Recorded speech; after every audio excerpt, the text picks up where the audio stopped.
Including dog బైట్కి సంబంధించి కూడా all medicines have to be available in the schools.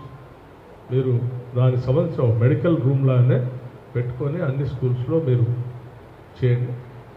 అట్లాగే తల్లిదండ్రులు బిడ్డలు చనిపోయారు, వాళ్ళు బతికి బాగా భవిష్యత్తులో పెద్దవాళ్ళు అయితే వాళ్ళు వాళ్ళ కుటుంబాలని పోషిస్తారని, సమాజానికి ఉపయోగపడతారని ఆశతో కూలీనాలు చేసుకుంటూ కూడా తీసుకొని వచ్చి ఇటువంటి రెసిడెన్షియల్ స్కూల్లో చదివిస్తూ ఉంటారు. వాళ్ళ భవిష్యత్తే వాళ్ళ బిడ్డలు. వాళ్ళు లేకపోతే భవిష్యత్తు అంతా అంధకారం, భూమి ఆకాశం కింద లేనట్టు. వాళ్ళ బాధ అర్థం చేసుకున్నటువంటి ప్రభుత్వం నేను చెప్తా ఉన్నాను. తప్పనిసరిగా తల్లి జరిగిన నష్టాన్ని మేము పూర్చలేదు, కానీ తప్పనిసరిగా మీ భవిష్యత్తు కోసం తల్లిదండ్రులకు సంబంధించి ఈ రెసిడెన్షియల్ స్కూల్ సొసైటీలోనే ఎక్కడో ఒక దగ్గర ఉద్యోగం ఇచ్చేటువంటి కార్యక్రమం కూడా తల్లిదండ్రులు చేస్తామని చెప్పి మాటిస్తా ఉన్నాం. అట్లాగే మిగతా పరమైనటువంటి అంశాలు కూడా ఆలోచన చేసి చెప్తానని చెప్పి మీ అందరికీ నేను మాటిస్తూ, ఇక్కడ చదివిస్తున్నటువంటి తల్లిదండ్రులకి నేను భరోసా ఇస్తాను. మేమందరం కలిసి భరోసా ఇస్తున్నాం. తల్లి, ఏ పిల్లవాడిని ఇక్కడ నుంచి తీసుకొని పోవాల్సిన అవసరం లేదు. ఇక్కడ కావాల్సిన అన్ని జాగ్రత్తలు చర్యలన్నీ స్కూల్ అంతా తిరిగి చూస్తూ ఉంటాం, కావాల్సిన ఏర్పాట్లన్నీ చేస్తాం. బాగా చదివించండి, ఉజ్వలమైన భవిష్యత్తు కోసం పునాదులు వేయండి. దానికి కావాల్సిన సకల చర్యలు తీసుకుంటాం. రాష్ట్ర చేయడానికి అవకాశం ఉందో అవసరమైతే ఆ మానిటరింగ్ కంట్రోలింగ్ సిస్టమ్ కూడా ఏర్పాటు చేస్తాం. భవిష్యత్తులో ఎటువంటి ఇబ్బందులు లేకుండా చూస్తాం. రెసిడెన్షియల్ స్కూల్స్, గురుకుల ఇంటిగ్రేటెడ్ రెసిడెన్షియల్ స్కూల్స్ ఇంకా రాబోతూ ఉన్నాయి, పెద్ద ఎత్తున కట్టబోతూ ఉన్నాం. వాటన్నిటినీ పూర్తి అయిపోయిన తర్వాత ఇంకా చాలా బాగుంటాయి. హైజీనిక్ భోజనానికి సంబంధించి కూడా శుచి శుభ్రత కంపల్సరీ పాటించాల్సింది. దానికి సంబంధించి కూడా ఆలోచన చేయండి. ఇందాక మంత్రి గారు పొన్నం ప్రభాకర్ గారు మాట్లాడుతూ డైట్ ఛార్జెస్ గురించి కూడా ఆలోచన చేయాలని చెప్పారు.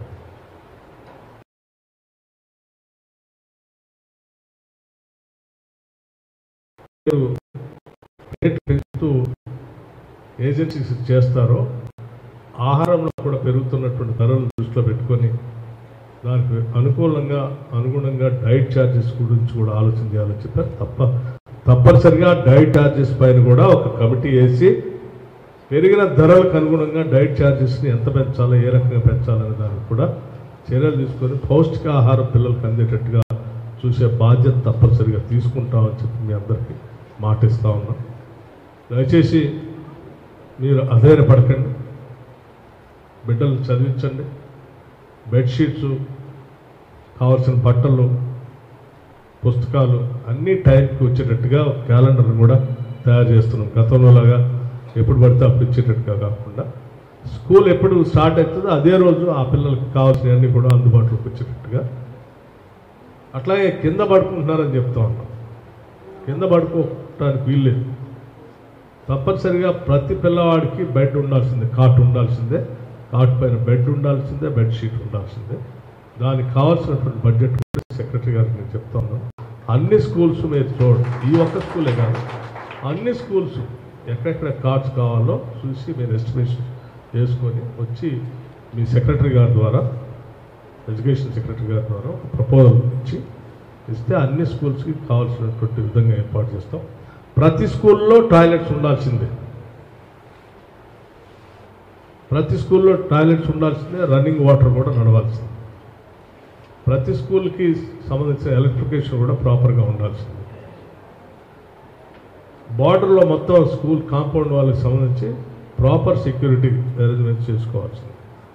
చెత్తా చెదారం లేకుండా ఏ స్కూల్లోనైనా ఎన్ఆర్జీ స్కీమ్ కింద ప్రతి స్కూలు రాష్ట్ర వ్యాప్తంగా ప్రతి స్కూల్లో చెత్తా చెదారం పిచ్చి మొక్కలు లేకుండా అన్ని ఏర్వేసే కార్యక్రమాన్ని ఈజీఎస్ స్కీమ్ కింద అన్ని స్కూల్స్లో చేపట్టండి. గ్రౌండ్ లెవెల్ పెంచడానికి చేపట్టండి. మంచి మొక్కలు ఏంటది medicinal plants and fruit bearing plants, ఔషధ సంబంధించిన మొక్కల్ని, పళ్ళ మొక్కల్ని అన్ని స్కూల్స్లో నాటించే కార్యక్రమం చేయండి. మిగతా పురుగు పుట్ర రాకుండా ఉండటానికి పనికొచ్చే ఏర్పాట్లు ఏవి ఉన్నాయో వాటిని కూడా చేయండి. ప్రతిరోజు రాత్రిపూట ఇక్కడ పాఠాలు చెప్పేటువంటి అధ్యాపకులు రెసిడెన్షియల్ స్కూల్స్ అన్నిటి కూడా కాన్సన్ట్రేట్ అంటే టీచర్స్ కూడా ఆడే ఉండాలి. వార్డెన్స్, డాక్టర్స్ వాళ్ళు ఇక్కడే ఉండాలి. నైట్ ఎప్పుడు ఏ అవసరం ఉన్నా కానీ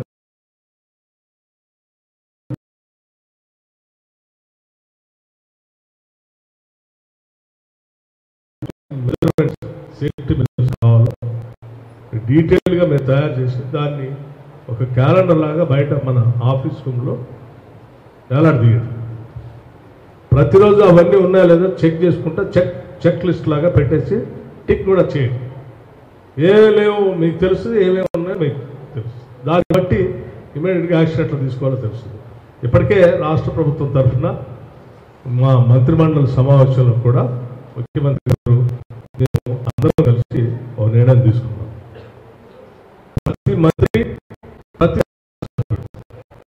దగ్గర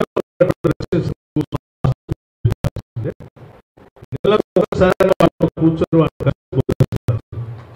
ఇది అందరం కలిసి తీసుకున్న నిర్ణయం. దాని ద్వారా సమస్యలు ఉంటే వెంటనే తెలియటం, దాని పరిష్కారం